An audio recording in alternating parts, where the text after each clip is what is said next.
ہیں ان کے اجلاسوں کی صدارت کر رہے ہیں، اور ذرائع نے بتایا کہ اس اجلاس کے دوران ہی نواز شریف نے اسلام آباد ہائی کورٹ کا خواجہ آصف کے بارے میں فیصلہ سنا، اور اس تمام معاملے پر مسلم لیگ نون کے اندر بھی مشاورت جاری ہے، جبکہ خواجہ آصف بھی اس معاملہ پر نواز شریف سے مشاورت کریں گے، جس کے بعد باقاعدہ طور پر خواجہ آصف کی جانب سے اس فیصلے کو سپریم کورٹ میں چیلنج کیا جائے گا۔ جی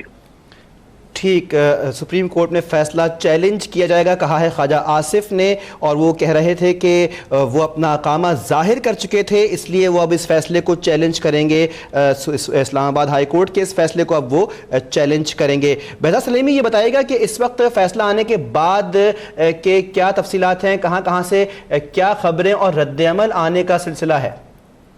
جی، بنیادی طور پر پاکستان مسلم لیگ نون کے اندر پہلے سے ہی اس امکان کو ظاہر کیا جا رہا تھا کہ خواجہ آصف کے حوالے سے بھی ویسا ہی فیصلہ متوقع ہے جیسا کہ سابق وزیر اعظم نواز شریف کے حوالے سے آیا تھا، تو اس لیے یہ کہنا غلط نہیں ہوگا کہ پاکستان مسلم لیگ نون ذہنی طور پر اس فیصلے کے لیے پہلے سے ہی تیار تھی، اور اب جب یہ فیصلہ آیا ہے تو مختلف جو رہنما ہیں ان کی جانب سے اس فیصلے پر جو غور کیا جا رہا ہے، جبکہ سابق وزیر اعظم نواز شریف کی جانب سے بھی اس فیصلے پر پارٹی کے دیگر رہنماؤں کے ساتھ مشاورت جاری ہے۔ مریم نواز کی جانب سے بھی اس فیصلے پر رد عمل ظاہر کیا گیا ہے، اور ان کا یہ کہنا تھا کہ جس کا انتخابی میدان میں مقابلہ نہیں کیا جا سکتا اس کو نااہل قرار دیا جاتا ہے، اور لیکن خواجہ آصف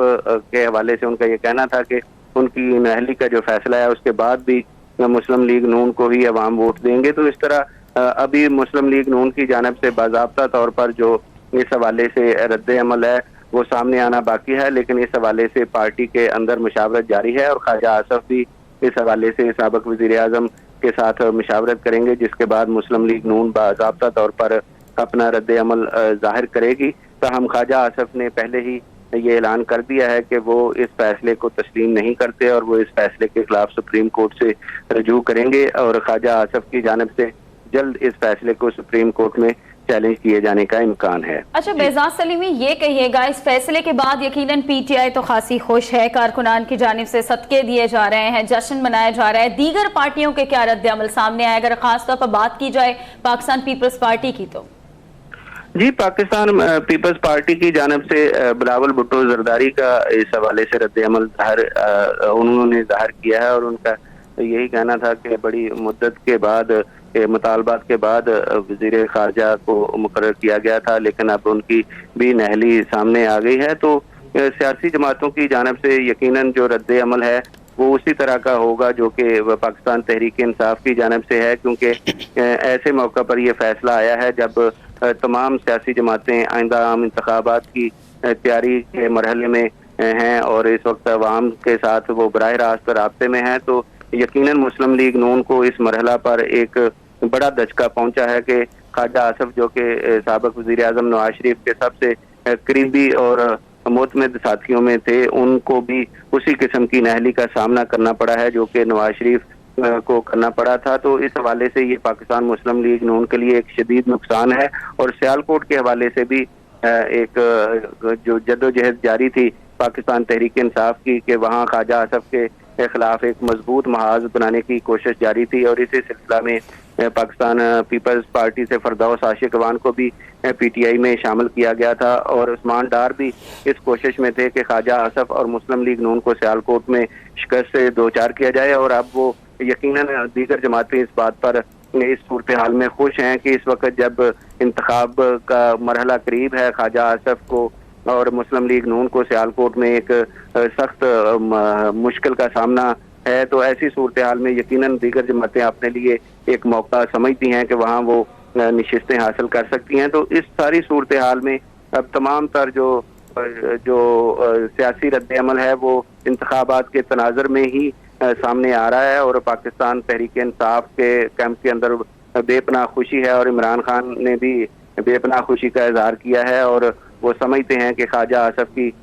جو وکٹ گری ہے اس سے پاکستان تحریک انصاف کو نہ صرف سیالکوٹ میں بلکہ مجموعی طور پر ملک میں اور پنجاب میں بالخصوص جو ہے وہ فائدہ پہنچے گا، اور پاکستان مسلم لیگ نون کے لیے یہ ایک مشکل صورتحال ہے جس میں اب مسلم لیگ نون کی قیادت باہمی مشاورت میں مصروف ہے کہ پارٹی کو نواز شریف کی تاحیات نااہلی کے بعد خواجہ آصف کی تاحیات نااہلی کا جو سامنا کرنا پڑا ہے، اس سے ہونے والے جو نقصانات ہیں اور اس کے جو اثرات ہیں اس کو کس طرح کم سے کم کیا جا سکے۔ جی ٹھیک، بہت شکریہ آپ کا تفصیلات کے لیے بہزاد سلیمی۔ آپ کو دیں گے یہاں پر یہ ایک اور خبر، چیئرمین تحریک انصاف عمران خان نے خواجہ آصف کی نااہلی کا فیصلہ بنی گالہ میں ٹی وی پر دیکھا۔ اس موقع پر دیگر پارٹی رہنما بھی ان کے ساتھ ہی موجود تھے۔ خواجہ آصف نااہلی کے حوالے سے جو فیصلہ آج سامنے آیا، چیئرمین تحریک انصاف عمران خان نے یہ فیصلہ بنی گالہ میں ٹی وی پر دیکھا۔ اس موقع پر دیگر پارٹی رہنما بھی ان کے ہمراہ موجود تھے۔ حافظ ماجد سے مزید جان لیتے ہیں، کیا بتائیں گے حافظ ماجد؟ جی بالکل، وزیر خارجہ خواجہ آصف کے خلاف جب اسلام آباد ہائی کورٹ کا فیصلہ آیا تو اس وقت عمران خان جو ہے بنی گالہ میں جہانگیر ترین، اسد عمر، نعیم الحق اور شیریں مزاری کی اور منعز حسن کے ہمراہ فیصلہ سننے کے لیے بےتاب تھے، اور جو ہی فیصلہ آیا تو عمران خان نے بڑا خوشی کا اظہار کیا اور اس حوالے سے انہوں نے ایک دوسرے کو مبارکباد دی۔ اور جس طرح دکھایا جا رہا ہے کہ تمام جو پی ٹی آئی کے رہنما ہیں موجود تھے، انہوں نے بڑی خوشی کا اظہار کیا، کیونکہ پاکستان تحریک انصاف یہ دوسری وکٹ جو ہے وہ گرانے میں کامیاب اس لیے ہوئی کہ نائل ہو گئے خواجہ آصف، اور نواز شریف کے بعد تو مسلم لیگ نون کے بڑے اہم رہنما تھے، تو جس پر انہوں نے فوری طور پر رابطہ کیا عثمان ڈار سے بھی ذرائع کا کہنا ہے، اور انہیں بھی مبارکباد دی اور اسلام آباد ہائی کورٹ کے فیصلے کا وہ سراہا، اور انہوں نے کہا کہ پوری قوم مبارکباد کی مستحق ہے کہ ایک شخص جو دوہری نیشنل جو معیار رکھتا تھا، جس نے اقامہ بھی حاصل کیا ہوا تھا اور اس کے ساتھ ساتھ پاکستان کا وزیر خارجہ بھی تھا، اس کو آج اسلام آباد ہائی کورٹ نے نااہل قرار دیا ہے، تو اس پر تمام جو لوگ ہیں پارٹی کے کارکن ہیں مبارکباد کے مستحق ہیں، اور خاص طور پر انہیں اسلام آباد ہائی کورٹ کے فیصلے کو بھی سراہا۔ جی چیئرمین تحریک انصاف عمران خان نے خواجہ آصف کی نااہلی کا فیصلہ بنی گالہ میں ٹی وی پر دیکھا۔ اس موقع پر دیگر پارٹی رہنما ان کے ہمراہ موجود تھے، جن میں جہانگیر ترین، اسد عمر، شیریں مزاری، نعیم الحق بھی ان کے ہمراہ تھے۔ بہت شکریہ حافظ ماجد، آپ نے ہمیں اپڈیٹ کیا۔ اہم خبر سے یہاں پر آپ کو آگاہ کیا، عمران خان پاکستان تحریک انصاف کے چیئرمین، ان کے حوالے سے یہ خبر موصول ہوئی ہے کہ انہوں نے آج یہ فیصلہ اپنے گھر پر ہی یعنی بنی گالہ اپنی رہائش گاہ پر بیٹھ کر ٹی وی پر یہ فیصلہ دیکھا ہے۔ خواجہ آصف کی نااہلی کے حوالے سے وہ آج گھر پر ہی موجود تھے، فیصلہ دیکھ رہے تھے، ان کے ہمراہ پی ٹی آئی کے دیگر رہنما بھی موجود تھے۔ اسلام آباد ہائی کورٹ نے اقامہ کیس میں وزیر خارجہ خواجہ آصف کو نااہل قرار دیا ہے۔ ان کے خلاف درخواست پی ٹی آئی کے عثمان ڈار نے دائر کی تھی۔ عثمان ڈار کے وکیل سکندر بشیر ایڈوکیٹ تھے۔ آپ کو بتائیں کہ جسٹس اطہر من اللہ کی سربراہی میں 3 رکنی لارج بینچ نے اس کیس کا فیصلہ سنایا ہے۔ 35 صفحات پر مشتمل یہ فیصلہ تھا۔ اس سے قبل جو صورتحال رہی، 11 اگست 2017 کو اسلام آباد ہائی کورٹ میں تحریک انصاف کے رہنما عثمان ڈار کی جانب سے خواجہ آصف کو آئین کے آرٹیکل 62 اور 63 کے تحت نااہل قرار دینے کے لیے درخواست دائر کی گئی تھی، اور اس کیس کے حوالے سے سماعتیں ہوتی رہیں۔ 10 اپریل کو اس اہم کیس کا فیصلہ محفوظ کیا گیا، جو کہ آج سنا دیا گیا، اور اس فیصلے کے مطابق خواجہ آصف کو نااہل قرار دے دیا گیا۔ اور اس فیصلے کے بعد خواجہ آصف کی جانب سے مختلف قانونی ماہرین سے مشاورت بھی کی جا رہی ہے، اور خواجہ آصف کی جانب سے یہ فیصلہ کیا گیا ہے کہ ہائی کورٹ کے اس فیصلے کو وہ اب سپریم کورٹ میں چیلنج کریں گے۔ ان کی جانب سے کہا گیا ہے کہ انہوں نے اپنا اقامہ ظاہر کیا تھا، اور اب اس فیصلے کو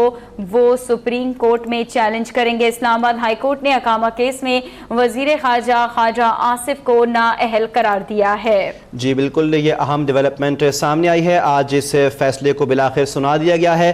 کئی روز پہلے یہ فیصلہ محفوظ کر لیا گیا تھا، اور اس فیصلے کو آج بینچ نے سنایا، جبکہ آپ کو یہ بھی آگاہ کریں کہ آج جب اس فیصلے کو سنایا جانا تھا تو جسٹس اطہر من اللہ نے اس فیصلے کو سنایا۔ 62(1)F کے تحت یہ فیصلہ سنایا گیا ہے، جس میں تاحیات نااہلی ہوئی ہے فورن منسٹر خواجہ آصف کی۔ خواجہ آصف نے اس فیصلے کے آنے کے بعد میں اپنا بیان دیا ہے، اپنے تاثرات کا اظہار کیا ہے، اور کہا ہے کہ میں اقامہ دکھا چکا تھا، بتا چکا تھا، ظاہر کر چکا تھا، لیکن اس کے باوجود بھی یہ فیصلہ آیا ہے، جس پہ انہوں نے کہا کہ وہ اب اسلام آباد ہائی کورٹ کے فیصلے کو بھی چیلنج کریں گے۔ اس حوالے سے انہوں نے اپنے تاثرات کا اظہار کیا، جبکہ مریم نواز